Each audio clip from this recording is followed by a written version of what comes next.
Hello, welcome back to my YouTube channel. मैं हूँ CA Divya Chaudhary and I am here to get your accounting concepts clear. हमारा आज का video होने वाला है on debtor, bad debts and bad debt recovered. हम डिफरेंट सिनेरियोज में बैड डेट और बैड डेट रिकवर्ड की कॉन्सेप्ट एंड जर्नल एंट्री समझेंगे। I be sharing my screen now, please take notes wherever you feel necessary. शुरू करें। हम करने वाले हैं debtor, bad debt and bad debt recovered. हम कॉन्सेप्ट करेंगे, हम जर्नल एंट्री भी सीखेंगे।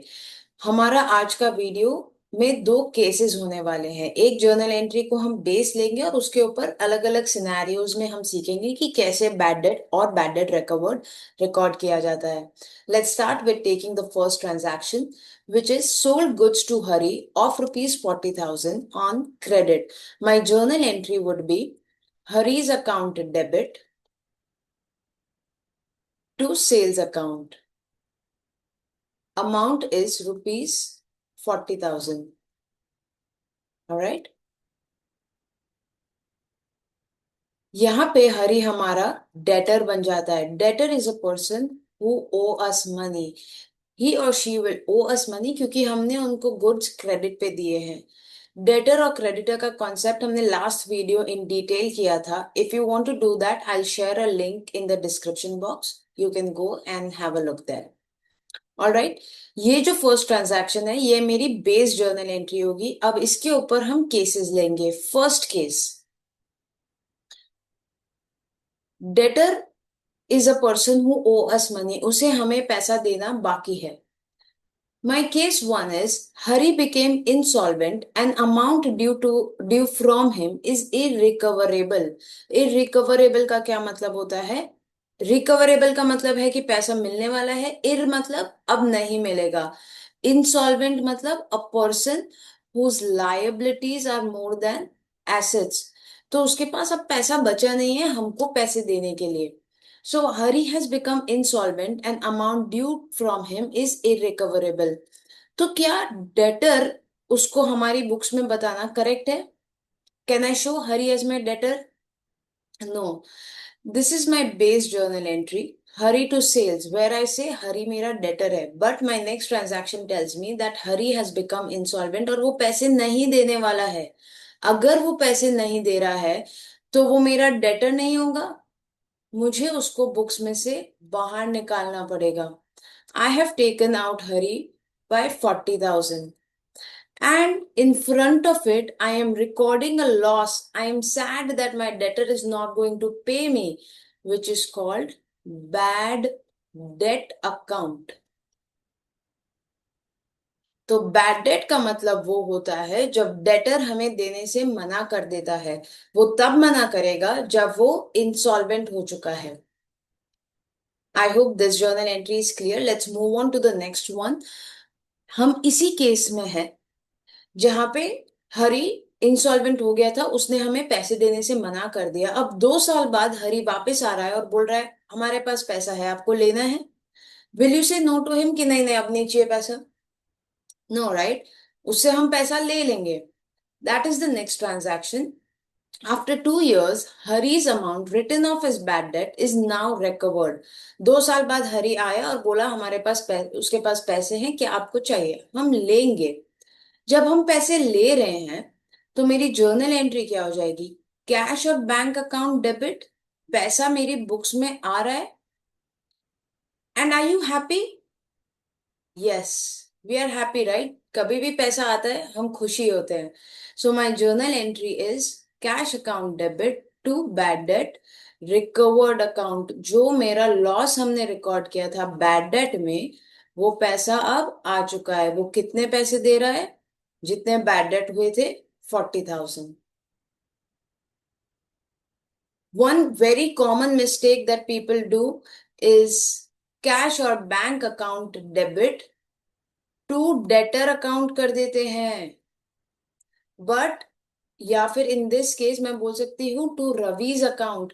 बट ये तो देखिए कि हरी हमारी बुक्स में है ही नहीं। वो यहाँ पे बुक्स के अंदर आया था एंड जैसे ही मैंने बैड डेट रिकॉर्ड किए थे वो बुक्स में से निकल गया था। So Hari is not in my books. Therefore, this is a wrong journal entry. My correct journal entry is cash is coming in and I'm happy about it.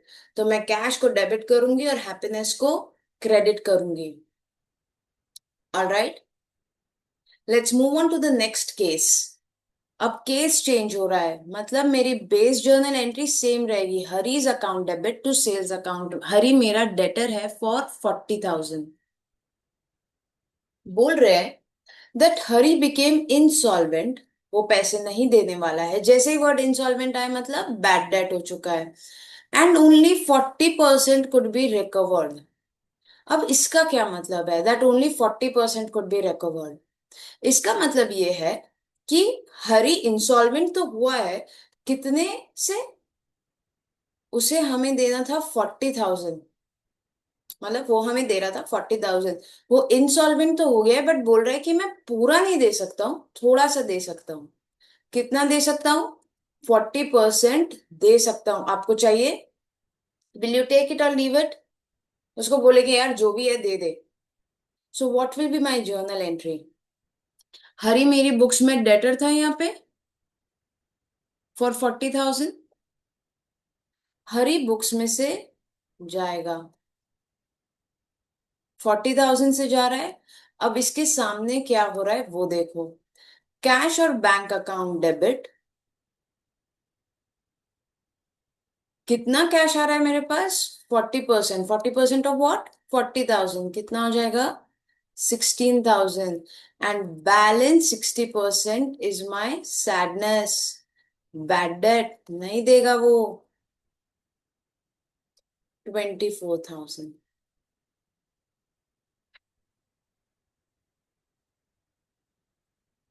Let's move on to the next journal entry. After 2 years, Hari's amount written off as bad debt is now recovered. ये same हमारी bad debt recovered की journal entry है. Bad debt recovered की journal entry क्या होती है? Cash अंदर आता है और हम हैप्पीनेस रिकॉर्ड कर लेते हैं. सो माय जर्नल एंट्री तो I know it is cash or bank account debit to bad debt recovered. But amount column में कितना अमाउंट आएगा? हरी कितना पैसा देगा? Will Hari give you 40,000 rupees? No. Hari had already given you 16,000 of it. Hari आपका कितने से बैड डेट हुआ था? 24,000 से बैड डेट हुआ था. तो वो अब जब 2 साल बाद आ रहा है, बोल रहा है कि मेरे पास पैसे हैं ले लो, तो वो कितने देगा? Maximum he will give you 24,000 and not more than that. I hope आपको ये डिफरेंट सिनेरियोस क्लियर है with respect to bad debt and bad debt recovered. With this, we come to an end of this video. Thank you so much for watching this. I hope आपको bad debt और bad debt recovered का concept एकदम clear है. अब अगर आपको debtor का concept करना है तो हमने last video में किया है वो. I'll be sharing a link of that video in the description box. आप वो भी revise कर सकते हैं. If you have any doubts with respect to this video, you can leave it in the comment section and I'll make sure I answer them. I'll see you in the next video. Till then, bye bye. Take care. Have a nice day.